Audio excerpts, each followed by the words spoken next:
Let's all go to the lobby. Let's all go to the lobby. Let's all go to the lobby to get ourselves a treat.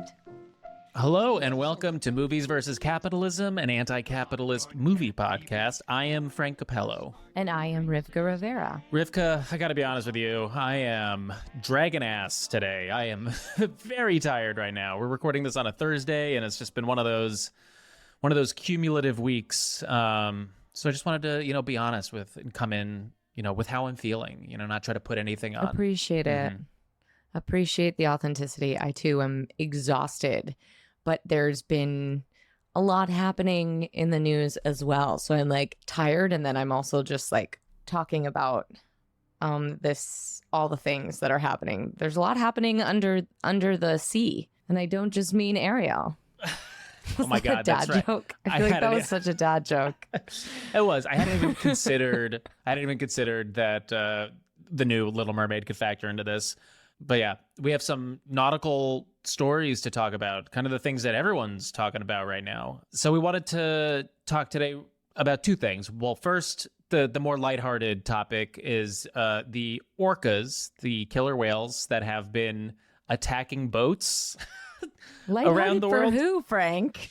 I guess, I don't think there's been any recorded injuries or deaths, at least I hope not, as far as I know. So if that's the case, then this is just harmless orca fun. Yeah, in case you hadn't heard, orcas have just been randomly attacking boats. No one can really figure out exactly why, although one thing I read was that apparently orcas are a species that engage in behavioral fads. So literally an orca will see another orca doing something and then they'll repeat that behavior. I don't think it's random. At least from what I've heard, and the theory that makes a lot of sense to me that I'm going with because I loved this story. And I think it's probably true. But there is a name for this one specific orca that started this fad. So they have been able to track it. And this is happening in Spain by Gibraltar. But she started so that what they think is very likely is that she was either had some kind of traumatic experience with one of these boats, one of these big, I don't know if it's cruise liner, I don't know the kind of boat it is, but could have gotten trapped underneath it. But you imagine this happens all the time. They're causing serious damage. And this orca was fuck you. I remember you. I see you. And I'm going to go tell my friends about you, and taught this behavior of attacking these boats. So they're calling it this revenge of the orcas, which I am down with. I would be really angry too. Yeah, I think the best thing that has come from this has just been the online discourse around it of, people rightfully being nature's striking back. Nature's finally taking its revenge against man. So there's just been a lot of really fun orca content. And then conversely, because, everyone has to have a contrarian take, there have been the people who've been actually, we shouldn't care about the orcas. Actually, we should be on the side of humans, and orcas are not your friends. Why? I think it's mostly the left posits something that is fun or in support of orcas, then someone on the right has to be oh, actually, orcas are bad. So other events under the sea, we're recording this on Thursday, right? Today's Thursday, the 22nd. Thursday, the 22nd, yep. Last Sunday, and I'm sure, and maybe you are listening and you've heard about this, last Sunday there was an expedition in what is not, you would think would be called a submarine. It's called a submersive, I think, because it didn't, which is looks like a submarine, but I don't think it gets to be called a submarine. And it didn't meet the legal requirements of submarine. Didn't meet the legal requirements, but it was of the company OceanGate.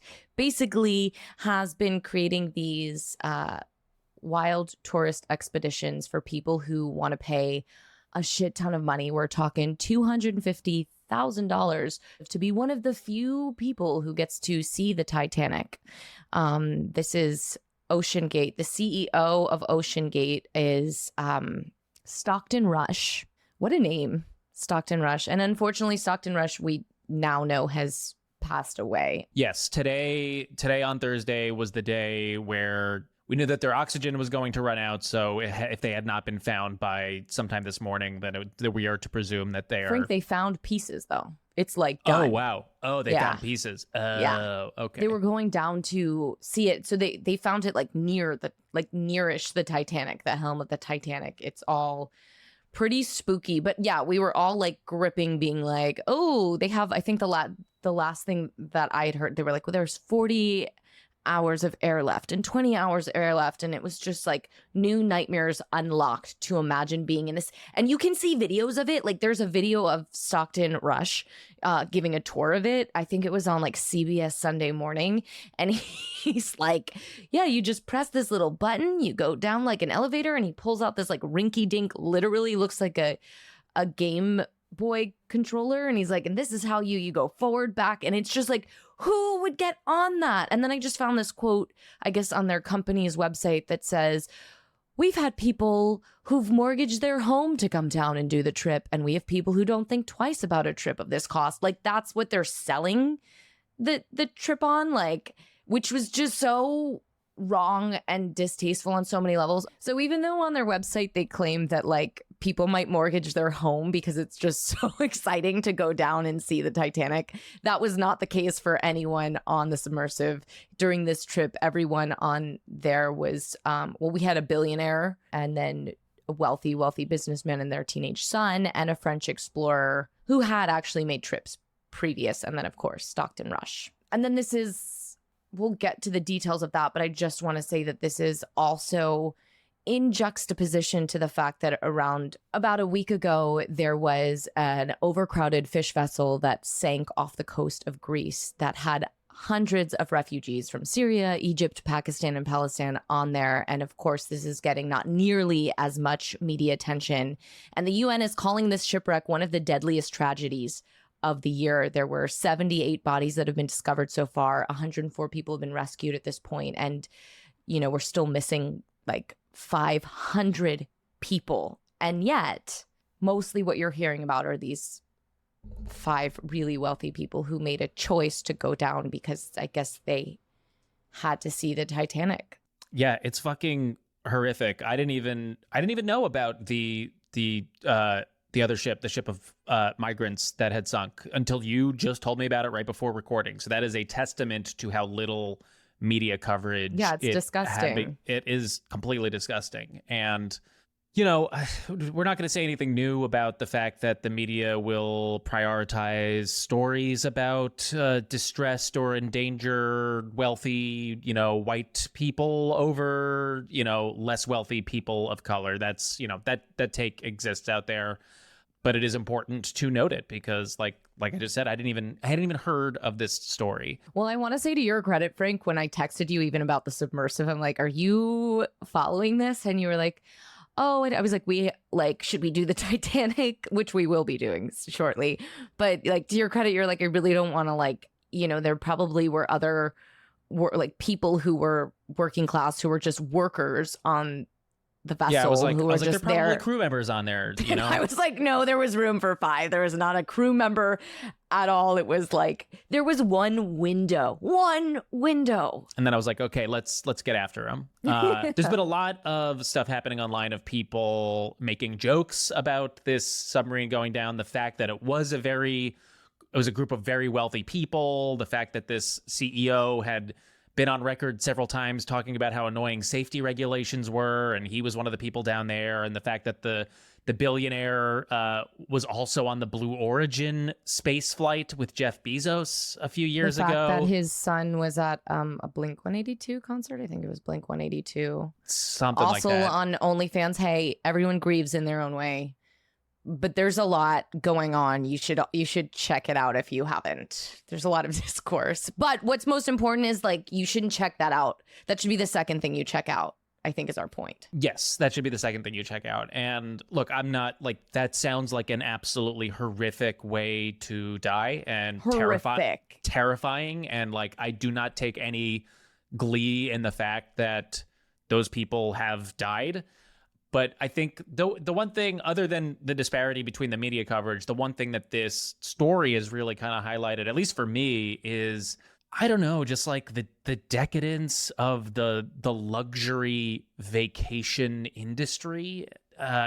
Like this feels akin to like super wealthy people who go big game hunting, which I think is even more like disgusting and problematic. And honestly, if like someone got eaten, if like some rich asshole got eaten by a lion because he was there to hunt the lion, I would be like, very good lion, very good. This case, I feel a little bit more sympathy for these people because I wasn't wishing this on them, but I don't know. It's when you see shit like this and you're like, okay, so we live in a world where this like class of people just has so much expendable fucking income that they're like, let's go to see the Titanic. While meanwhile, you know, just like large swaths of the global population like don't have fresh water or food.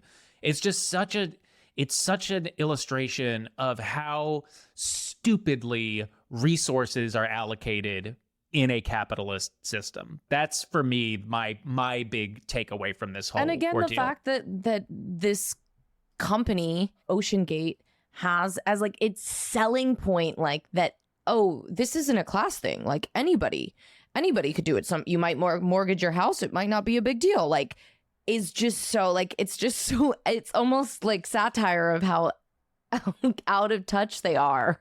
That like that's equivalent. That's totally fair.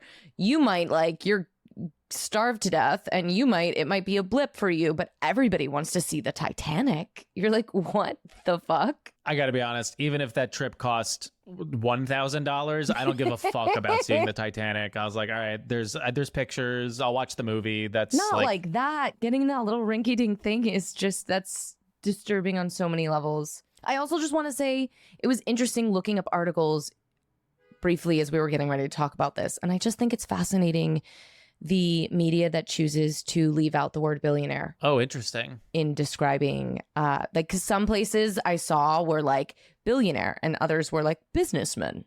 And, you know, I think it's intentional. There's an awareness that like, I'm sure.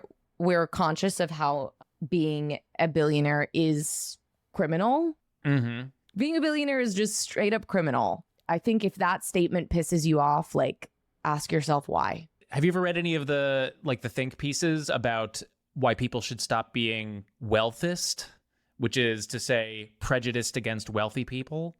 Because those exist. Oh my God, are you kidding me? I'm not kidding at all. Those. That's funny. It is funny. Wealthist? Oh my God. Yeah. I want a t-shirt that says I'm a wealthist. But when you say things like omitting the word billionaire, that's what it makes me think of is like, you know, these poor billionaires, you know, they don't want to like let people know that they're billionaires because then some people might like not like them simply because of their class status and the amount of wealth that they've hoarded.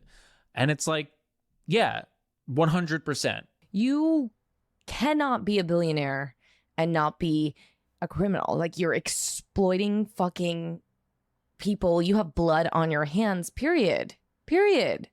And I think generally, I think most of the population gets that. I think if it's upsetting to hear that, I think question why. But I feel like if anything, that's the entanglement with the American dream and like not being able to let go of any kind of fantasy you have of your possibility of one day being a billionaire. But you don't want to be, and it ain't gonna be you, babe. Sorry. Yeah, you do not make $1 billion.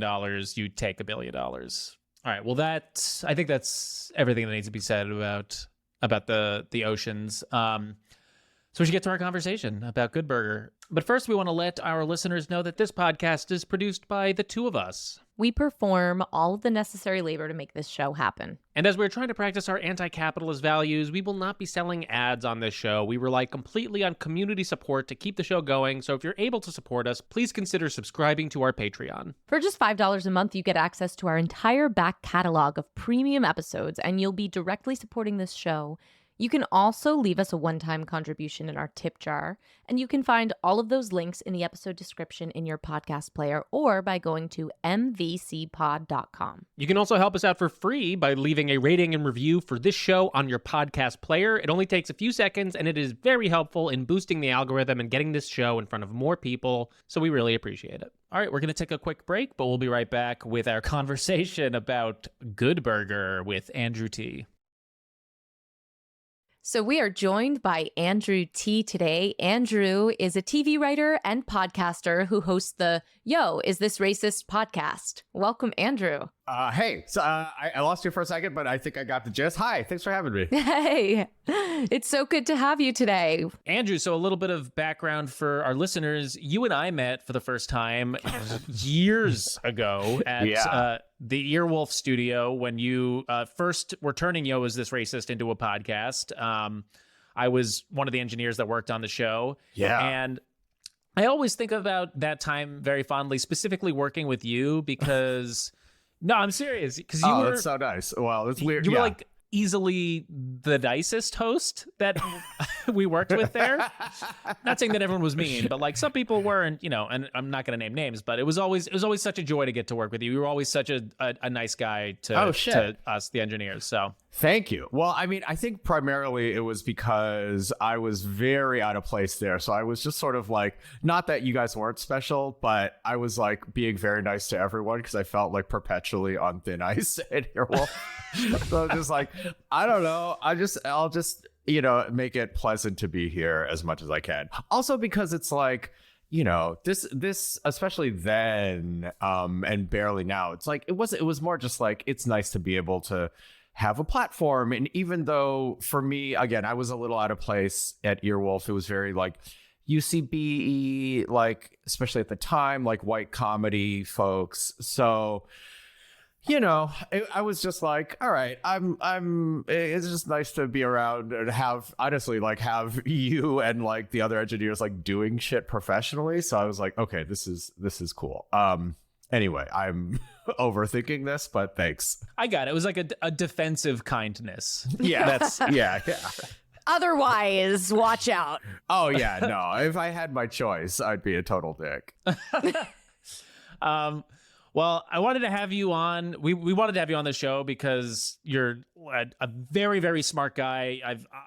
I was introduced to you with you talking about politics on a podcast, and you're brilliant at it. You're also like a fantastic comedy writer, and I know you're very active on Twitter now in like the progressive political space. So I was like, probably too active, but yes, thanks. It's all right. What are you gonna do? That's where all the change will happen, is on Twitter. So, yeah, exactly. So I knew that we had to have you on, and you chose, such a great movie. Is it great? But you chose Good Burger for us to watch. Directed by Brian Robbins, written by Dan Schneider, Kevin Coppolo, and Heath Seifert, starring Kenan Thompson, Kel Mitchell, Shar Jackson, Dan Schneider, Jan Schweiderman, and Sinbad. The budget was $8.5 million, and it made $23.7 million worldwide, so did pretty well. This is the story of slacker teenager Dexter Reed, played by Kenan Thompson, who, after getting in a car accident with his high school teacher, Mr. Wheat, Sinbad, is forced to get a summer job to pay for the damages.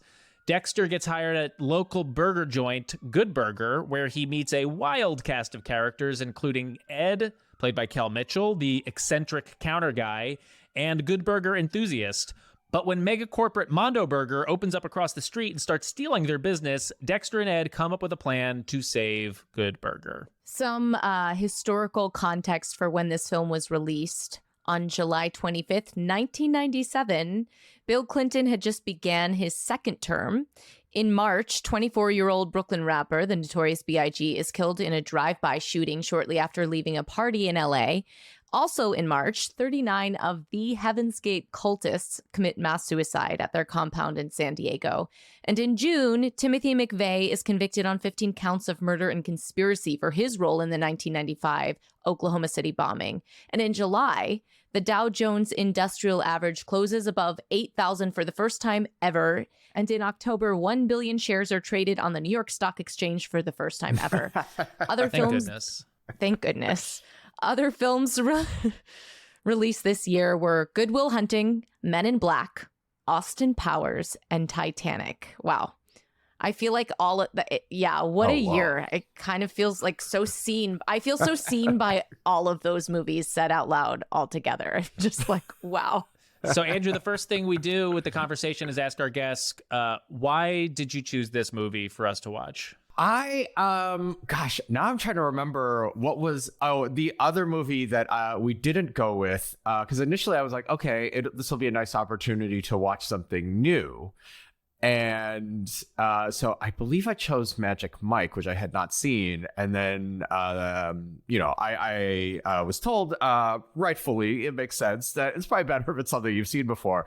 And I was like, well, technically I have seen Good Burger before. And I for whatever reason from the like just list you guys had, I just was like, wanted to rewatch it. Sure. I will sort of fully admit, probably for the last third of it, it's much longer than I thought it was going to be. It feels longer. It's I think the runtime is like 95 minutes, but it feels like a 3-hour long movie. You know what? So the other thing that I did, because I was like, I feel like once I realized it was Dan Schneider, I was like, well, although actually the thing that I did probably even further lined his pockets. But I was like, it's probably better if I don't like buy it. But I also didn't have the wherewithal to steal it. So instead I watched it on Pluto TV with an unbelievable amount of ad breaks. Yeah. So the runtime padded out to like so it just over adds 2 hours. more and more time. It really is. Yeah. So like somewhere around the, for me, like, I don't know, probably like 90-minute mark, I really drift. I kind of barely remember the end. Like I have a sense and I kind of remember, but it is that like classic 90s like shenanigans where you're like, none of this makes sense, and it was written by a child predator, and who cares? Yeah, so for anyone listening who's not aware, Dan Schneider, the writer, and then goes on to be the executive producer and writer for like all these Nickelodeon shows that we know, is a child predator. Hasn't been convicted, but like the allegations are like pretty obvious, and it's allegedly. Quote unquote. Well, I shouldn't mean, have said prior. no, allegedly, but I mean, it's like almost every most child stars who've worked with him have. I don't even know if most, but like there's been just like the allegations are tremendous. He left Nickelodeon. It's really creepy. It's really gross.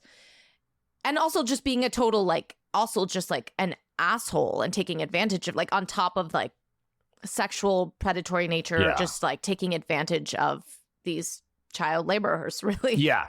I mean, that's once you like realize that these were like children who were protected, it's like, it's also so hard not to see the number of like, I mean, honestly, I stopped keeping count, but it was like just like the amount of times the kids talk about being creamed in various ways in this movie. It was just like, Jesus fucking Christ. Like this, it's so hard to unsee it once you know who he is, allegedly. And I didn't know about any of this. This is me. Rivka mentioned it right before we started recording, and I was like, holy shit. So this is me learning in real time that Dan Schneider has all of these allegations against him, that's terrible because he worked on so many Nickelodeon shows.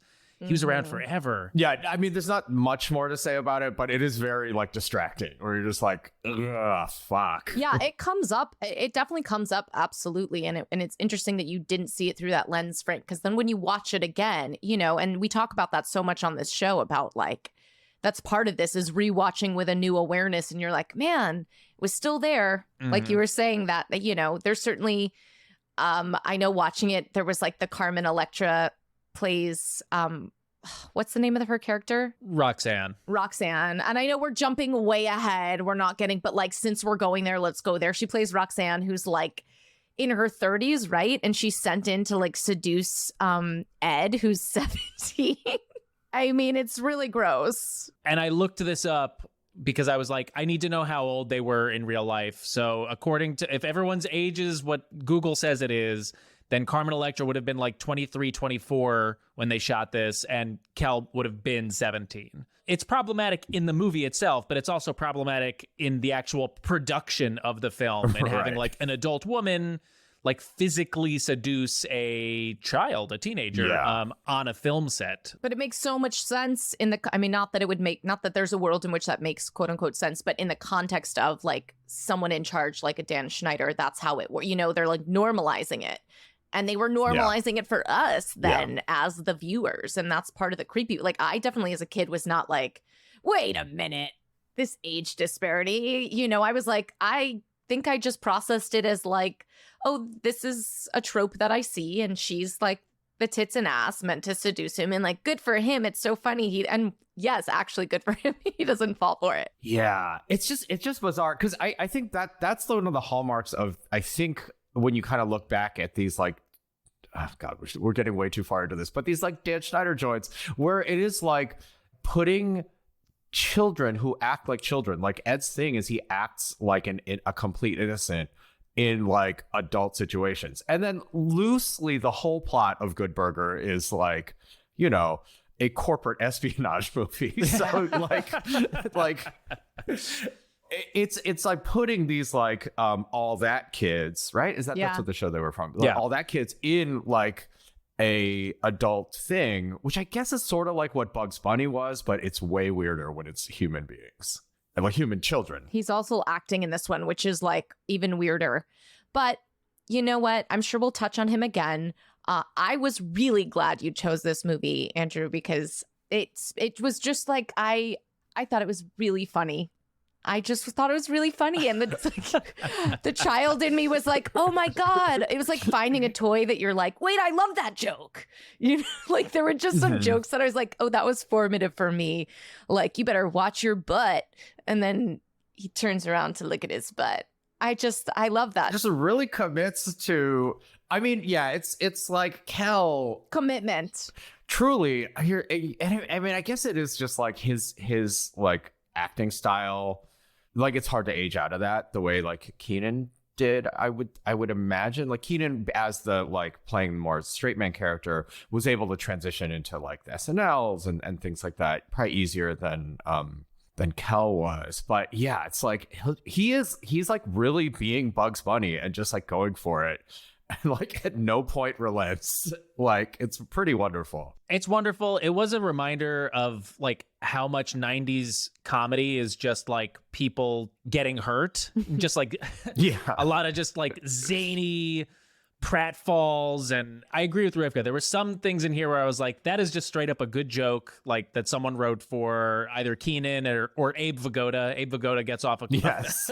a few great one-liners. But then there's other stuff that I was like, okay, this is like maybe the child in me, like the opening on the rollerblades when Ed like almost kills a baby. I was like, this makes me anxious now watching this as an adult. Or like Ed Oh, I in the loved middle. it. I thought it was so crazy that I loved it. As a kid, I'm sure I yucked it up. I'm sure I was like, oh my God, that's so funny. The baby is the basketball now, and now the basketball guys throw the baby into the hoop. This is who could have come up with comedy this good?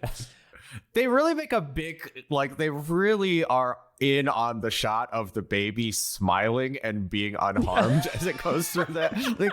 Clearly, that felt like that was a pickup when someone was like, "Is the baby okay?" And they're like, "Right, yes, no, we should show that."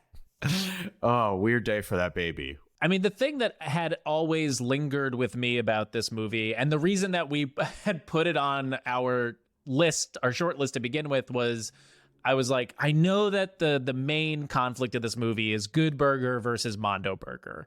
It's the little burger joint around the corner versus the super hyper corporate burger franchise that's now going to show up and steal all of their business. So like looking at it through that lens, I was like, okay, I think this applies for this podcast, and a lot of it held up. A lot of it really held up. In especially in the way that they framed Mondo Burger for me, because like Mondo Burger is like this hyper corporate franchise. It treats their employees like total shit. Kurt, who is the either owner, manager, we're not sure. He's like it seems like he's like a teen CEO. It's real Boss Baby vibes right here. It's very weird. We're like, what is this dude? He's got control over Mondo Burger. He's willing to do anything to win, and like the competition, like the brutal competition, plays a very central role between the two burger joints.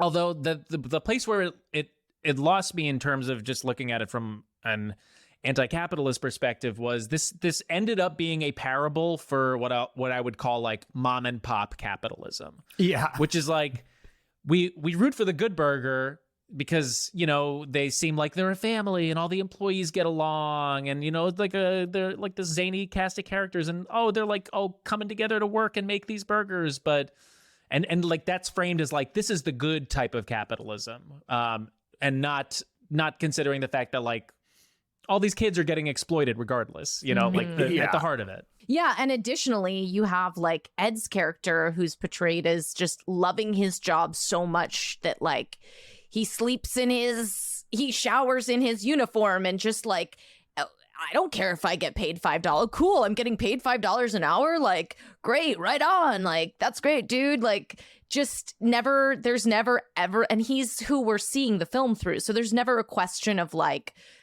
even though we feel for him when Dexter like rips him off, we kind of like, I was like, well, they're going to give him 10 cents for every burger he sells. Like, yay. Like, there's just not even we're just like, to your point, I think we're totally like, if he loves it and he doesn't want to get paid a lot, like let him be exploited. Some people love to be exploited. Like that was sort of where it went. It's really, he's like played as so guileless, and ultimately I think it's really a movie about you work because you love it. It's about the love of the job, baby. And it's really like, I think there's this thing where I think it's like, I mean, ultimately, when you're Nickelodeon or when you're like fucking, the Dan Schneider or whoever, like, maybe the ampersands means someone else pitched this, but I'm sure one of the things that was like a selling point to Nickelodeon, Paramount, like Viacom, was like, this will help get kids excited about summer jobs. Like this is what like, this is how like you teach them what like it's all about, where you're like, well, is it though? Yeah, and then we could probably do a brand partnership with McDonald's or Burger King, and then they'll sell good burgers for a little bit. Which I'm sure they did. I know in part of the promo they made Ed's wig cap and made a wig cap of Ed's. And I was just like, what kind of 90s like Halloween horror did that result in? It was just so nice.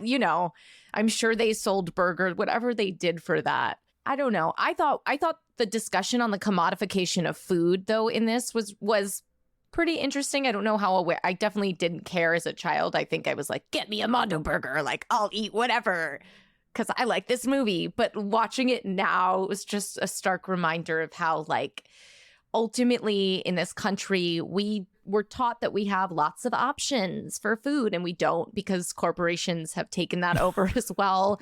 And guess what? Those corporations do not give a fuck about what you put in your body. There's like, if you want it to get really dark and scary, you can look up lists of like all the ingredients and things that are banned in other countries that are like in our food here and no one cares. All of the poison that we're just legally allowed to eat here in the United States that Europe is like, no, don't put that inside of you. No, absolutely exactly. not. And you have to literally be so privileged to be able to buy, and not only buy, but have time to prepare your own food, to know what's going in your body without being poisoned. And we have examples like on a very personal level. Frank heard about this because I went through my like, did you hear about this, Andrew? There was like a Daily Harvest scandal. Oh no. It's embarrassing on many levels, but like there was a moment where like during the pandemic, I got hooked on what I was just like, I'll try one of these food plan things. It's literally it's like some Goop level shit. It's bad. Sure. It's bad. But I fucking was like, yeah, whatever. Did it for a little bit. And then I got fucking poisoned. Like very poisoned. Like actually the sickest I've ever been in my whole life. Jesus, so right. But like it wasn't just me, it was 500 plus other people, so it's in litigation now. But like there were people who went to the hospital and had like their liver organs removed. Like it was severe. My God. And so I felt seen, is what I'm trying to say, by this movie in a way that I probably didn't realize as a child. But like just the idea that they're like pumping triamphethol into these burgers to make them bigger for competition, that like it's all about profit, and like we don't know what's in our food and it doesn't matter, nobody cares, even with like syrups or like whatever the hell they branded as healthy. We don't know what's going on. We need so much time to investigate. It's a shit show. I felt very seen just putting that all out there. And even if you're being or even if you're investigating, you can simply be lied to, which is the other side of it. Sure. Which is just Hello. like, I Yeah. mean, what are you gonna do? Start a little like lab in your kitchen and just test everything? Like, I will say, without without diminishing the very real thing that happened to you, I would also throw out though that one of the other things of this movie is like this like sort of farce that like, well, you know, the government's got it, and really only the companies that are like acting badly are the ones that are gonna, like, these guys went too far. And the other sort of reality is like, there's tons of shit that's legal for you or legal to put in, and like whatever that is just like not Yes. good Yeah. either. I mean, there's so many business practices that are just legal and abusive. So like, Totally. you know, it kind of takes like a real fuck up CEO wise to break that many laws if you think about it. Like, just do all the legal shit. It's already like all the rules are in your favor. That is the one thing that I thought this movie did really, really well. And I think the thing that stuck with me, and that the reason that it lingered so long in my memory, is I was like, wow, Mondo Burger is evil. Like, that's an evil place, Yeah. and they do evil things there. And even though it kind of still paints Good Burger, which is inherently an exploitative enterprise, as like the good guys, it definitely leaves a child being like, I think the big like corporate places are bad. And they like lay it on thick. Like, Kurt is, like you said, he's using the triamphethol to expand the burgers illegally. He is willing to straight up poison the Good Burger customers. He like breaks into their place one night and tries to poison their sauce. Like a really great corporate villain in Kurt in this, and keeps referring to himself in the third person. He had the I feel like the spiky hair, like the whiter and spikier it was in a 90s movie, the more we were like, that's the evil man. Evil kid. Evil kid man. But it's a little bit like Captain Planet, like ultimately just let corporations be more, you know, it's like the real evil is like so seldom a cackling villain like this that it's like so like, what were they trying? What, like, really, like, at least Mondo Burger kind of has a business plan. Like Captain Planet, people are like, what are you doing?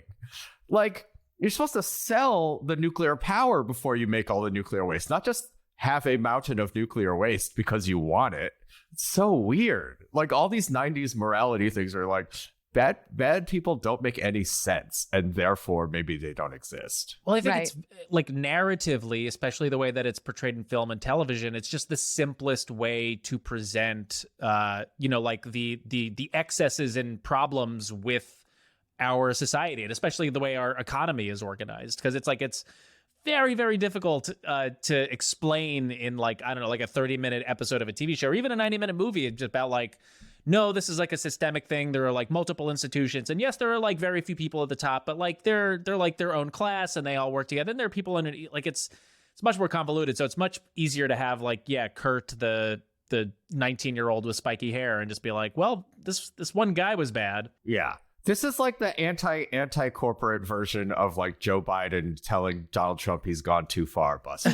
It's just like, yeah, okay, like, but like, really, you're missing the point. No, I was just going to point out that there was one moment with the Mondo Burger opening that it struck me as like, when they have like the jazz band, they have like all this stuff and everyone's flocking to it. They have a full orchestra. And it just like, it struck me as like this idea of businesses as cultural institutions, and how much since the 90s that's only progressed as a thing, and how sad that is. That's just really sad. Like, businesses have replaced what, you know, center squares and parks and like what in a socialist society would be free and liberating for a community. It's like, no, you want your cultural gathering and a place to commune and be with other people. It's going to be around like something you need to buy or spend money.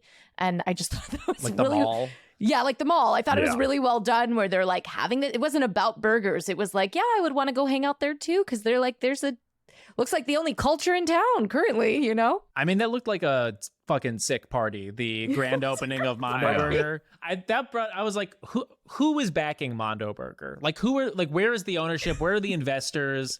Because someone poured a shit ton of money into getting this place off the ground. Those facilities are pristine. Those outfits, that pleather. Those outfits. I mean, just like the big band budget is like, that's like pretty significant for. I just think Kurt had a lot of confidence, and it was pretty well placed if you think about it. I mean, he executed on a very high level. You know, not all of it was above board, but, you know, other than the legality question, he was a flawless manager. That was the other interesting part, is that at Good Burger, Dexter gets hired there, meets everybody, and we meet the manager, Mr. Bailey, played by Dan Schneider. But we don't get any sense of who the ownership of Good Burger is. We just have Mr. Bailey, the manager, which I thought was an interesting choice, because it kind of like, it almost removes that question from your head. It doesn't allow you to think critically about like, who actually owns Good Burger? Who's pulling the strings here? Because they don't even present that information whatsoever. Right. Yeah. Like who set $5 an hour, which even the minimum wage at that time was $4.25 in California. So they were like slightly above. Also, we never find out how much they would have been making at Mondo Burger, which actually would have been really crucial information, right? I don't think they ever say that, how much they make an hour at Mondo Burger. Like maybe they're making a lot more money. I know. Listen, I think we just gotta consider Mondo Burger, guys. Maybe Mondo Burger was actually they're the good ones. Yeah, maybe they're the of the Kurt two. does headbutt his employee though. Kurt does like physically assault his employees. Yeah. That's one strike true. against Mondo. But I do think the movie does sort of portray, like, it's really like moving shit around to kind of like soften Good Burger, because I think it's clearly Dan Schneider's owns it. You know, the profits seem to like imply, he talks about how the profits or losses directly support his mother. It's a little bit like that's right. when your landlord is like, how am I going to pay for my 7 mortgages? And it's like, yeah, man, you're still a piece of shit. Get a job. So there's a little bit of that where you're like, yeah, Good Burger is bad. Good Burger is bad. It's run very poorly. And that was another fun thing about this is like, you know, rewatching it, like my capitalist brain, because I grew up working in the restaurant industry. So like I come into Good Burger, I see that Mr. Bailey has like 9 full-time employees on staff at the same time. And I'm like, well, this is just mismanagement. This is like, there's absolutely way too, like the labor costs here are ridiculous. Yeah, not a well-run burger joint. And that's pretty clear from the jump. Sunk a lot of money into the delivery car. Yeah. a custom delivery car, which cannot have been a good investment given everything else. I have to imagine he's got a bunch of legal costs because he just keeps letting like underage children drive this car with no driver's license. He's got a bunch of lawsuits piling up.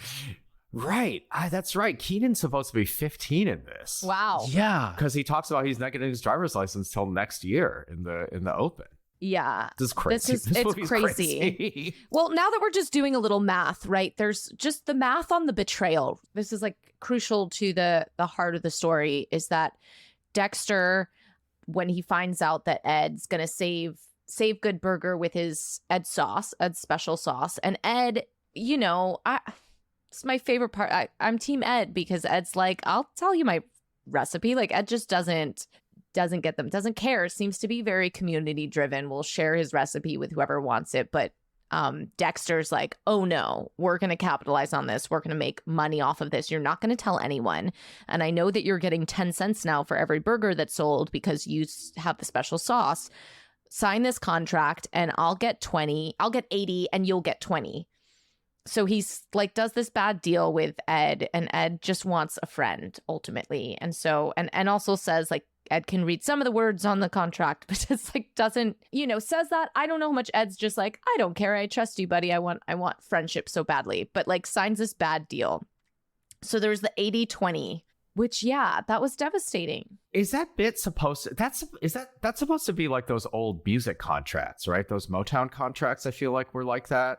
Like, it feels like one of those, like, you know, like in Animaniacs where they're talking about contracts in the in the credits. I think this is like a thing that I'm going to go ahead and not look up, but it feels like it was one of those things, like classic showbiz things that had to happen. Yeah, also, Definitely. like, in the world of Nickelodeon, I'd assume this is probably closer to like what most people's deals were at the time. So also like showing us who he is once again. Played for children like that, and that's the other like main thing that I took away from this. I'm like, all of this is for children. Like, there's barely anything in here for adults. Yes. So much of the humor is just talking about, you know, your butt and people just getting hit or falling down or getting some kind of goo all over them. But even the contract thing is like, you understand, like, from a child's perspective, you're like, I understand that contracts are usually bad. Like, they're almost always bad.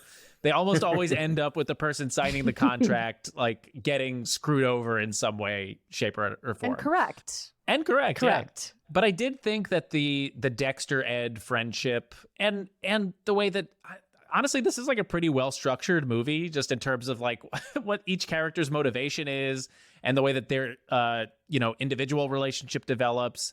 And it really did feel like by the end, you know, Dexter realized that, you know, taking advantage of Ed was wrong and that he actually did care about him in the end. And Rivka, I agree with you. Ed is just like, he's so content. He's just like, he just loves being able to come and hang out with his friends every day and sell burgers. He kind of, as a character, just has like "exploit me" written. Like, that's the first line of his character description. It's like, please exploit me. I love it. He's like an Oompa Loompa.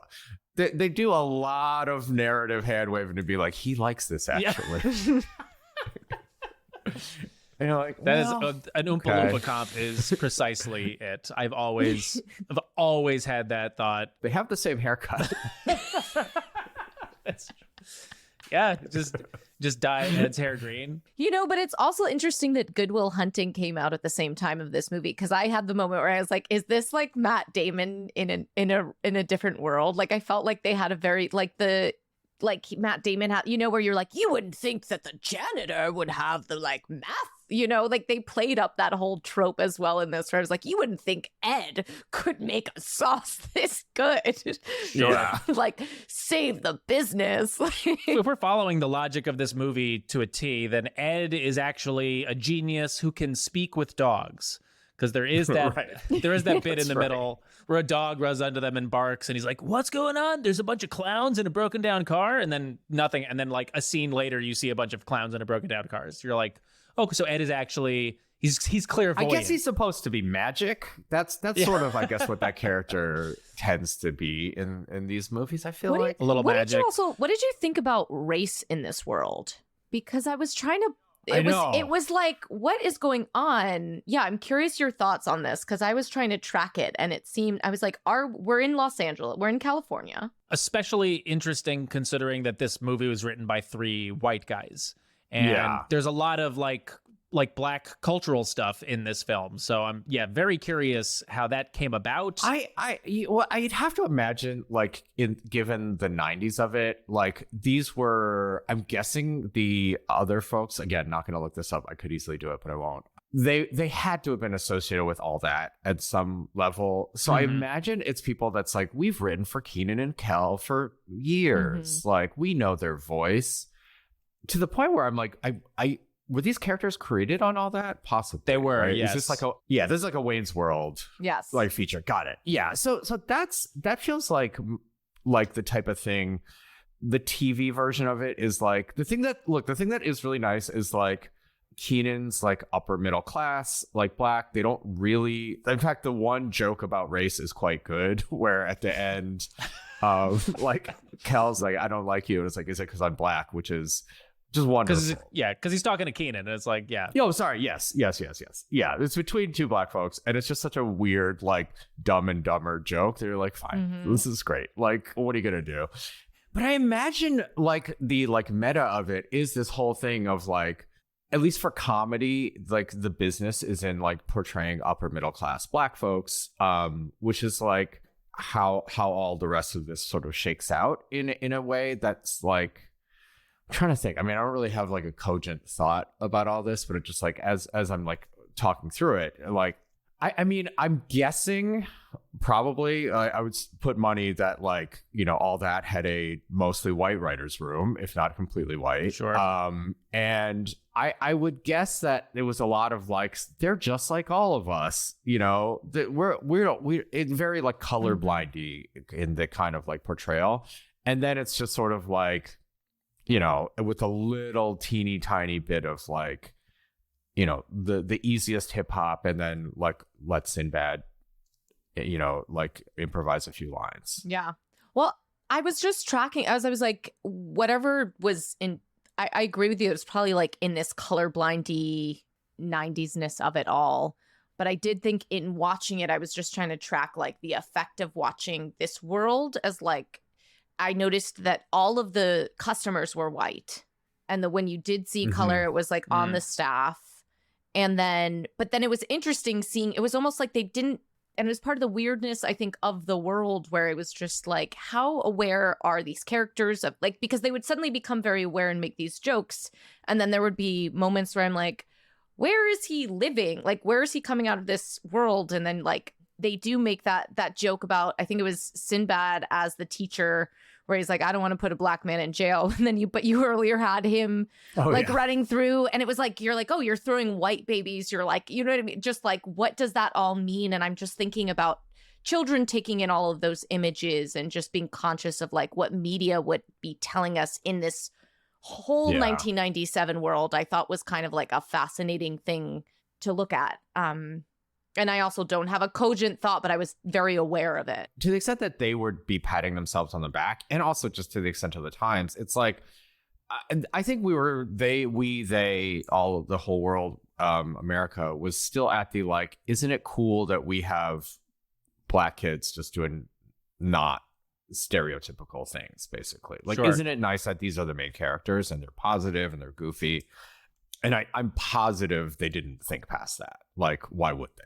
And I also did not look this up, but I have to imagine that the Nickelodeon child audience demographic from that time must have skewed fairly white, at least. Yeah. I like every kid that I'm from a very white area. Every single kid I knew was watching Nickelodeon growing up. So I'm sure they were also writing with that in mind. Like, yes, like we are white men writing black characters for a white audience. So it can't. Well, Nickelodeon was cable, right? So you had to pay for it. Yeah. At the time. Yeah. And that was like a big divide. Yeah, I would have to imagine that race would be like the absolute last thing. And I think the reason it's inconsistent is because it's not like part of the point of view. It's just like, if it works for a joke, we'll use it. And most of the time it doesn't matter.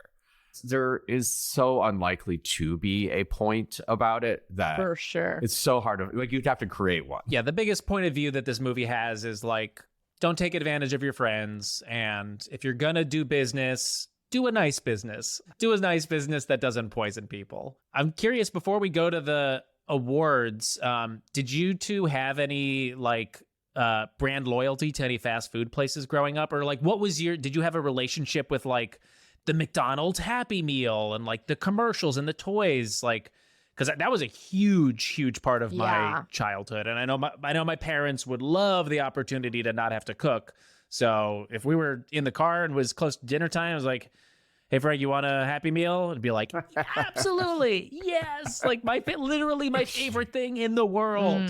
So yeah, what was both your experience? I mean, as a kid, yeah, I like that stuff. We had it pretty infrequently, though. I feel like compared to, I mean, part of it is a little bit the immigrant thing where they're just like, we don't really want to eat fucking hamburgers that much, so your mom's cooking.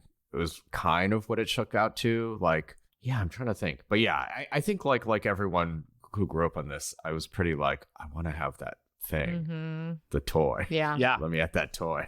Yeah, I was not, my parents were pretty like, they were part of like the Brooklyn Food Co-op. They were like very not in, they were very like, you're not putting that poison in your system. So it just made the poison like a lot sexier. You know what I mean? So I was just like, how can I get my hands on some of this? So I would just like, it was just extra sexy. But I didn't actually get my hands on it that often because I was a child and it was hard to, there's some fast food I've never even had I've never had Taco Bell, which is like, some people are like, wow. It's really good. Yeah. I hear it's really good. So that might be, I don't know, but I just never grew up with it. There's also a thing I think with just New York kids, especially where it's like, you can just get not like non-name brand garbage, but there's just other shit around. Yeah, you were eating a lot of different kinds of, my partner grew up in South Carolina. He's like, that's what you would do. Where are you going to go? Yeah. The plurality of bad foods that cost less than $5 is like much greater in a place like New York. Yeah. In a good way, I think. Yeah, I was in a household filled with fucking kids' cuisines and Coca-Cola 2 liters. That was all we had. That was all we ate and drank almost all the time. Actually, I'm realizing right now why I have so many digestive issues as an adult. So this is good that we're having this conversation. I'm in real time. I'm like, oh, that's why. Did either of you have anything else you wanted to hit before we do the awards? I'm trying to think that the whole detour through the mental institution place was so bizarre and 90s and had to have been fucked up in so many ways that that also was when I really just like stopped being able to follow what was happening. So I just remember it happening and I'm like, this shit is crazy. Yeah, a very strange deviation. It felt like in the room someone was like, what if we did One Flew Over the Cuckoo's Nest, but for kids? I guess that's what all these are. It's like it's like Wall Street, but for kids. It's like whatever. Like there's probably so many of those scenes and so many of like all that sketches were like predicated on that. I gotta tell you, yeah, kids love this shit though. Like, I teach middle schoolers now, and I gotta tell you, the amount of scenes that just go, I can't say, please no more murders enough. And it's just like, it's never enough insane dying, getting back from dying, being murdered again, having like just being crazy. There's an obsession with like just being, and I think you're working through something. There's also just where I'm like, okay, can we tighten this up? And they're like, no. We always tell them, we're like, if you love something, defend your work. It's my favorite. And they're like, they're out to defend it, and they will defend their like 10-act murder mystery that you're like, this ended already in scene 1. Oh, and they're I also nope. did think the them delivering to Shaquille O'Neal sequence was pretty funny. That was fun. Yeah, the slow mo. So it's like Shaq will give you 2 hours. Get the boys to Shaquille O'Neal, and you know what? It was worth it. Also, the other thing. Shout out to this movie for having like, I guess we didn't have memes yet, right? That wasn't a thing, but we did have like, just this had the phrases, the lines, the like memorable that like, I'm sure it must have been so annoying to be a parent, maybe particularly my parent when this movie came out, because you just could not stop singing like, I'm a dude, or like, welcome to Good Burger. Yeah. Like everyone would just go around doing the voice. That I think is probably the genius of like children's television, is just like coming up with shit like that people want to say over and over again. I did queue up the ska version of I'm a Dude right after this movie finished. I was like, I forgot that there was a ska version of I'm a Dude. I'm listening to this right now in its entirety. And I guess that's the last thing, just to your point, Andrew, that I'd be curious about in terms of like the writing of this. Like, I don't know, also didn't look it up, but have a gut feeling that like the characters probably were developed by Kenan and Kel. Like, I would guess,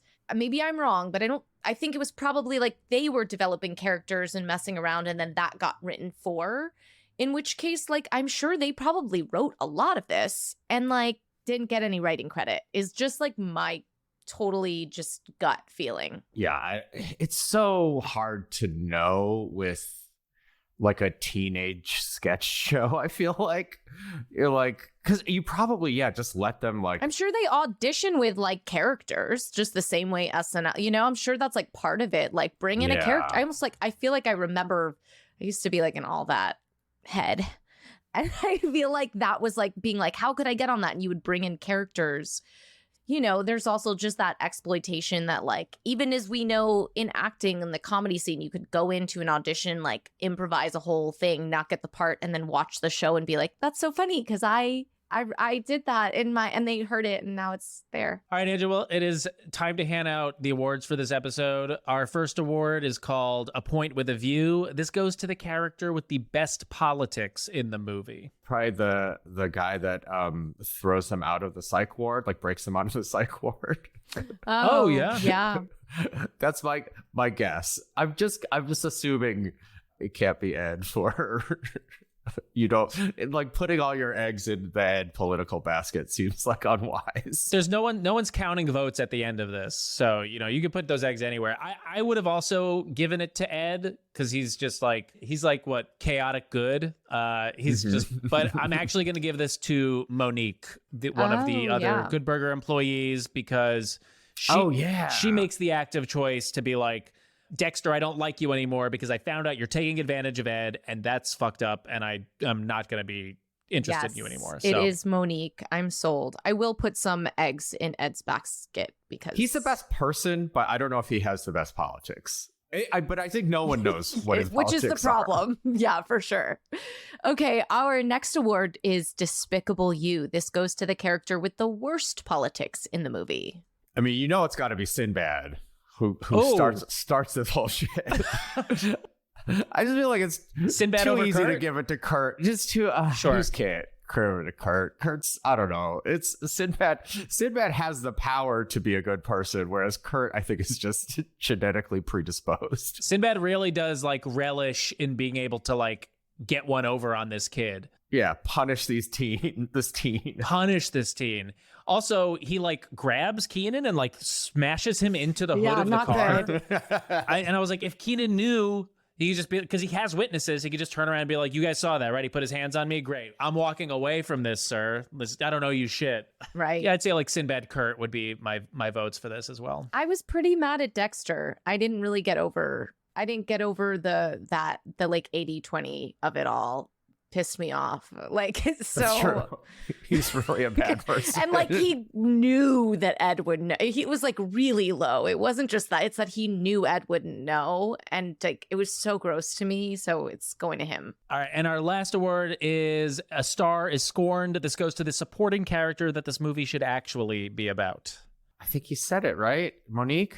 I would watch a movie about Monique. Yeah. She was like the most normal person in this entire movie. She's the only normal person. I'm gonna go with Abe Vigoda's character Otis. I want to see the story of a man who has been so beaten down by this economic system that he has to work into his late 70s and sleep on the floor of the burger place that he is employed by. That I want to see like the Otis story, because it seemed very sad. They played it for laughs, but I was like, this man doesn't have a home. He's sleeping at Good Burger. Also, not to give notes within the logic of this movie, but it feels like it'd be super easy for Mondo Burger to bribe him. Sure. Yeah. Like, that feels like that actually would be more consistent with everyone's characters and what they set up for him beforehand. Like, they should have just offered to give him enough money so he doesn't have to sleep at work, and he rightfully should have flipped. Yeah, why does everyone have so much loyalty to Good Burger? It doesn't make any sense. So bizarre. And they did have this, they just kept talking about like how old he is. And there was that like severe ageism in it. And then one of the fun facts that I read was that they were like, he was crazy.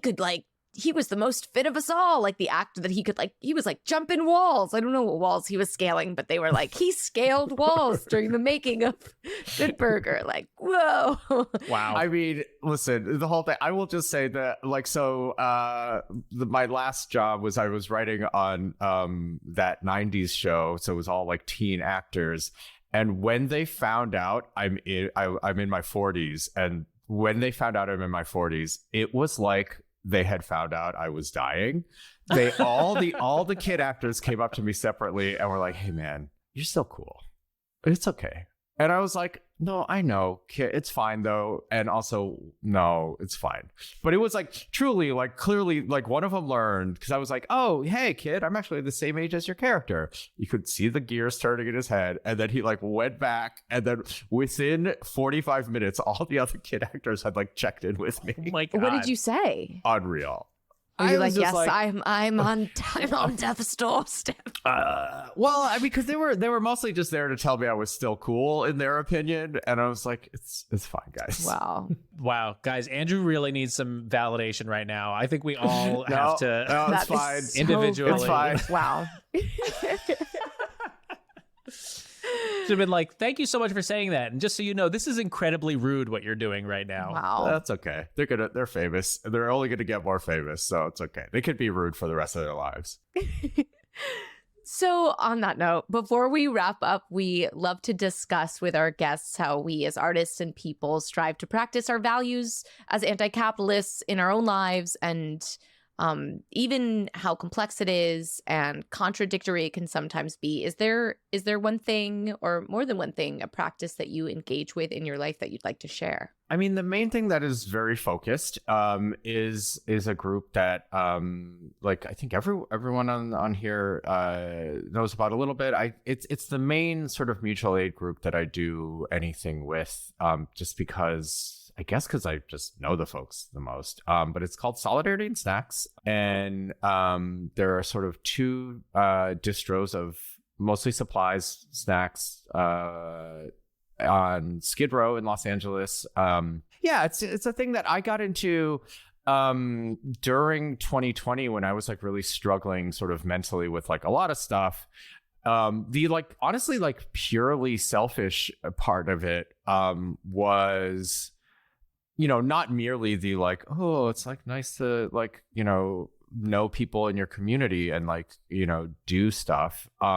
There's also the like purely baldly nakedly selfish part of me that was like, you know, like I'm a little old to be throwing bricks, but when it's time to be throwing bricks, I guess these are the people like that I know I can trust, the people that have been out there like giving of their time and whatever resources they can, and also the community that's out there. It's just like, it's really like I took me out of a bubble that I think I was just like more in than I realized. And so it is just nice. It's nice to like have friends on Skid Row. It's nice to like have not like enemies, but just have people that I find annoying on Skid Row. I'm like, yeah, you're fucking annoying. And it's like be like closer to like just all this community that's around. That is like, I think very easy. Certainly was easy for me prior to getting more involved in this to like not really think about it or not be involved. So yeah, again, this is the like purely self-interested case for mutual aid, which I think is really valid, because it's like the idea of mutuality is that you are getting something out of it as well. It's like the difference between some kind of altruism or like I'm going to give because I have so much to give. It's like, no, we are involved in these communities because we mutually need one another, and that's how they work. So I think that's like what you're saying. I really get, and like that makes a lot of sense. For people who are listening who are like, what is mutual aid? Or like, how would I even, I think sometimes people are like, how would I even start to be involved? So the one you're speaking to is in Los Angeles. Yes. And where can people find more information about that? Probably. So there's a link. It's Solidarity and Snacks on the Instagram. And that probably is the easiest place. I like some folks like do a good job of like writing up what is happening, what we're doing, and then like just like just sort of like occasionally I feel like there's been a little less of it recently, but that might not even be true because I only sort of pay attention to sometimes of like sort of like keeping the model sustainable. I mean, I think that is like a big thing for like mutual aid efforts, is that like it's really hard, you burn out, and like it's whether it's resources in terms of like financial resources or energy or just like like it, like right now there's a lot. It all started, Solidarity and Snacks I think got started in 2020 just as sort of protest support, and then it once the protests in Los Angeles were dying down, turned into more of just an ongoing mutual aid thing. But yeah, I guess the thing is, it's like this stuff is in every community, and if it's not, you can be part of the community. And the thing that I like say on my podcast less these days, just because it doesn't come up as much, is that like, you know, injustice And like whether it's legal, whether it's like obviously like physical violence and things like that are parts of the injustice that are in the world.